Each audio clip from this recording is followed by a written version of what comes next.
Hello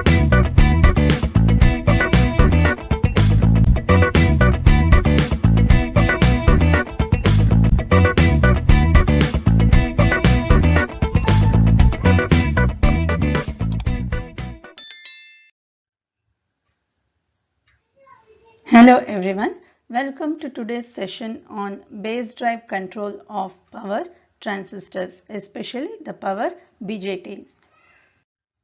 Now, what is meant by base drive control? So, when we are using the transistors for switching applications, we need to either make the transistor on or off.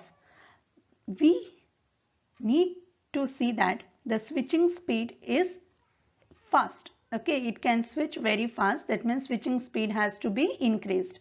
How can the switching speed be increased? So switching speed can be increased if you reduce the turn on time and if you reduce the turn off time. So turn on time and turn off time has to be reduced so that you can increase the switching speed. Okay, increase the switching speed. So how can we reduce the turn on time and turn off time? Turn on time, it can be reduced if your base current is very high. Similarly, we can reduce the turn off time if our reverse current is very high. In that way, we can try to avoid the delay time and storage time, which will reduce the turn on time as well as turn off time of the power transistor so that our switching speed can be increased.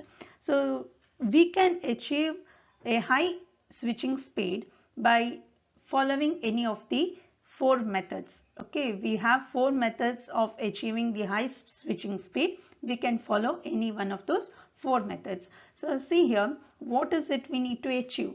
We need to achieve that initially our base current has to be very high, so that what will happen, at once the collector current will increase, and after that gradually the base current has to reduce so that the collector current attains the saturation level. That is what we need. Similarly, when we are reversing the input, we need to see that we will have a high reverse current, base current, so that we can reduce the storage time and we can in turn reduce the turn off time of the power transistor. So the first method used is turn on control. So what will happen to the base current when the transistor is turned on? Say suppose this transistor is turned on now, then what is the initial current? Initial base current is given by initial base current. I will write it as IB naught. Okay, this IB naught is given by the input, which is VB minus, only once the capacitor gets fully charged this R2 comes into picture. Okay, else the initial base current is just VB minus this drop, that is VBE divided by this R1, VBE by R1. So once the capacitor gets fully charged, the final value of the base current will be given by IB1, which is V1 minus VBE. Now this R2 also comes into picture. So R1 plus R2. So this is the initial value of base current and this is the final value of the base current.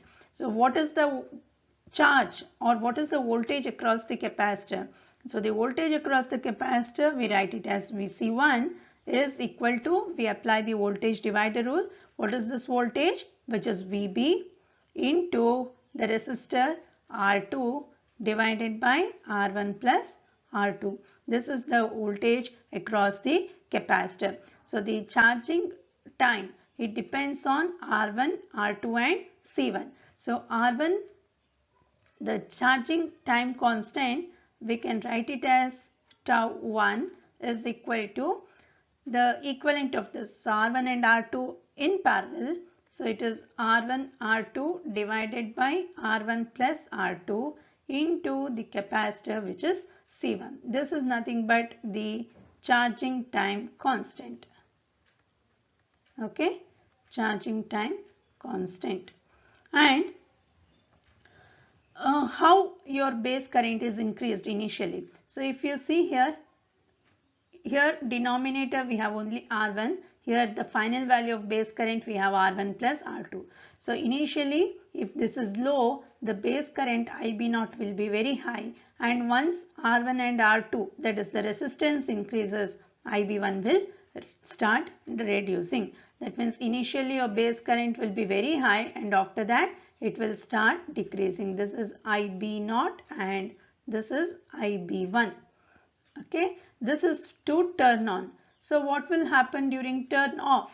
So during turn off, if you observe here, initially the magnitude of the voltage which was applied to the base is V1, and after that you can see that the current is the polarity of the voltage is reversed. So when the polarity of the voltage is reversed, what is this voltage? Minus V2. So this becomes minus. Okay, this is minus V2. So if we apply KVL to this, it is minus V2 minus VC1 minus VB. That means our VBE is equal to minus V2 minus VC1. That means these two gets added up. Okay, but in the opposite direction. The polarity is reversed. That's it. V2 and VC1 gets added up, so that during reverse condition also the base current is very high. So we can achieve a reduced turn off time. So this particular circuit gives you turn on time equal to turn off time. That means both turn on and turn off time will be same for this particular circuit, because we have only the charging and discharging both taking place through the same components. So if we want to have a different turn on and turn off time, then we have to go for this circuit, wherein you can observe we have C1 R2 as previous, but in addition to that you have three more components, that is R3, R4 and C2. So if charging is taken place through C1 and R2, discharging will take place through R3, R4 and C2. So this diode D1 is used in so that the discharging doesn't take place through C1 and R2. This will be reverse biased, right? So it will not turn on. So turn on time is achieved by C1 R2, that is charging, and discharging takes place through R3, R4 and C2. So in this way you can achieve different turn on and turn off times.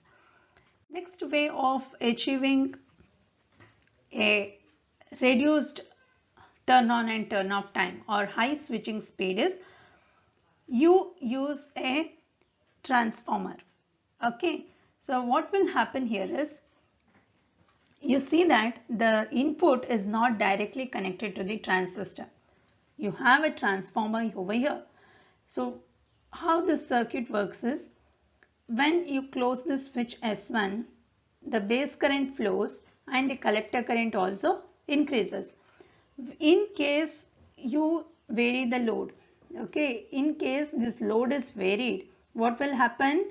If the load is varied, then the collector current also varies. So when the collector current varies, in turn your base current also varies. We know that IC by IB is nothing but beta, or beta is equal to or IB is equal to IC by beta. So in this case, if your collector current increases or varies, your base current also varies. So what happens is, once this proportionality, that is IC varying and IB varying, even if you open the switch, no problem, the transistor will be on. So this is called as proportional base control. So whenever the collector current changes, IB also varies, so that we can achieve a higher switching speed. The last one is anti-saturation control. So usually what we do is, either when the switch is on or the switch is off. Switch is off means in cutoff region, switch is on means it is in the transistor, it is in the saturation region. So there are two saturation methods. One is called as the hard saturation and the other one is called as soft saturation. Okay, hard saturation and soft saturation. So what does this hard saturation means? Hard saturation means your device is completely in the saturation. Your VCE is very less. Whereas soft saturation means it has just attained saturation. Transistor has just attained saturation. That means it is in the boundary between the active region and saturation region. So what you do is, if the transistor is usually driven in the hard saturation, your switching speed is less. Switching speed is less. So what we need? We need switching speed to be very fast so that you operate this in the soft saturation. That means in the boundary. Okay, switching speed is increased. So how can you achieve it? So you can achieve by making VCE to get clamped to a already determined voltage. That means VCE you have to fix it. VCE you have to fix it to a particular level. So what will happen? The collector current is given by VCC minus VCE by RC. Okay, what is this VCE? VCC minus VCM by RC. So this has to be predetermined. So how you predetermine it? You predetermine it by inserting n number of diodes here. So you can see here two diodes are connected. You can connect any number of diodes. And always I have told that soft saturation means you operate it in the boundary between the active region and saturation region. So obviously your VCM should be greater than VCE at saturation. VCE at saturation, say for example it is 0.2 to 0.4, VCM should be greater, say 1 volt. That kind it has to be. So that you achieve by connecting a diodes in this way. So if you connect the diodes and if you don't connect the diodes, we'll see what is the base current and what is the collector current. So if you have not clamped, okay, if you have not clamped the collector to emitter voltage, then what is base current? Base current will be this VB minus this VD1 minus VB divided by this resistance which is RB. That will be the base current. Nothing but it will operate it in hard saturation. So if we want to operate it in soft saturation, what we do? We clamp the collector to emitter voltage. So this is VB plus this is VD1. Here it is minus VD2. That is equal to VCE. So VCE you can write it as VB plus VD1 minus VD2. So we'll write down this expressions. Okay, and the load current will vary accordingly. So if you look into this circuit and if it is not clamped, if the collector to emitter voltage is not clamped, that means in hard saturation your base current will be VB minus VD1. You can refer the diagram, okay, for how you get this expression, and the corresponding collector current will be IC equal to beta IB. Next, if it is driven in soft saturation,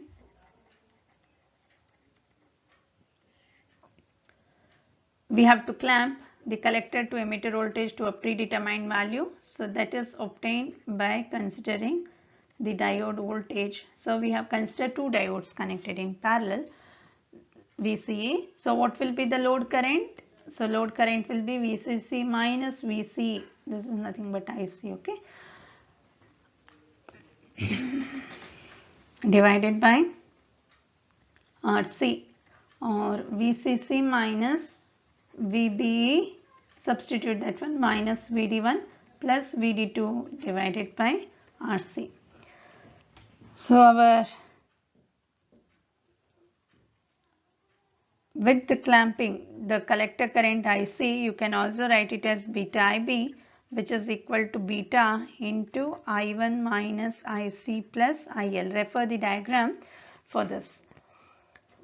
So if we want to achieve soft saturation, we can connect more than 2 diodes, provided here we have connected 2 diodes. It is VD1 should be always greater than VD2 and VCM should be greater than VCA at saturation, and your load resistance RC, it should satisfy the condition beta into IB greater than IL. Okay, beta into IB should be greater than IL. This is the condition in which you can achieve soft saturation. Thank you.